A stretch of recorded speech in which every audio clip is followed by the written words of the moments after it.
নিঃশব্দের গভীরে কিছু কষ্ট লুকিয়ে থাকে, যেন কালো পাথরের নিচে চাপা পড়া আগুন,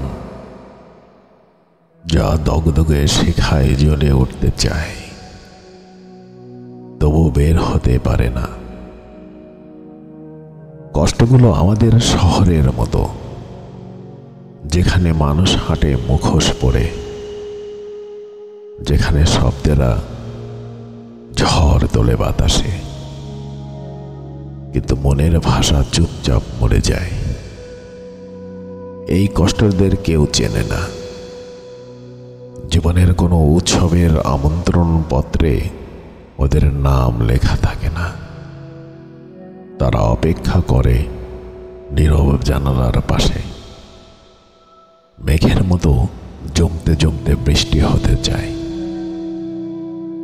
তুমি কি শুনেছ সেই অন্ধকারের গান,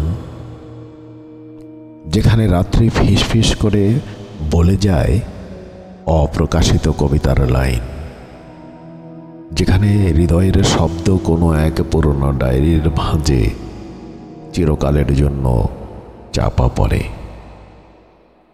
কষ্টগুলো বাঁচতে চায়, তারা রং খোঁজে, তারা আকাশ খোঁজে, তারা জীবনের অর্থ খোঁজে, কিন্তু তারা বন্দী যেন এক থামানো নদীর মতো, যা পাথরের বাঁধে আটকে গেছে।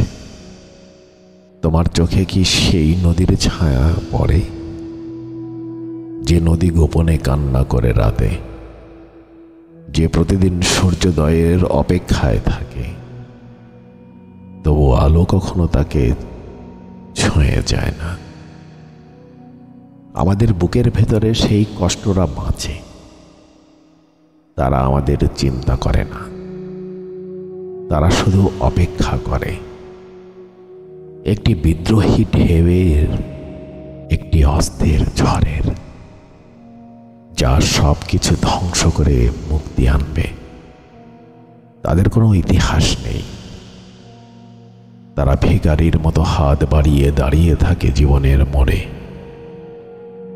তারা প্রশ্ন করে, কেন আমাদের এই বন্দিত্ব? তারা উত্তর পায় না। তুমি যদি চোখ বন্ধ করো, তুমি দেখতে পাবে তাদের। তারা কোনো দৃশ্য নয়, তারা কোনো শব্দ নয়, তারা শুধু অনুভব। একটি আগুন যা জ্বলতে পারে না, একটি নদী যা প্রবাহিত হতে পারে না, একটি পাখি যার ডানা আছে তবুও আকাশ নেই। তুমি কি সেই কষ্টদের পাশে দাঁড়াবে? তাদের জন্য একটি কবিতা লিখবে? তারা অপেক্ষা করছে তোমার শব্দের ছায়ায় বাঁচার জন্য। তারা জানে তুমি ছাড়া তাদের মুক্তি নেই।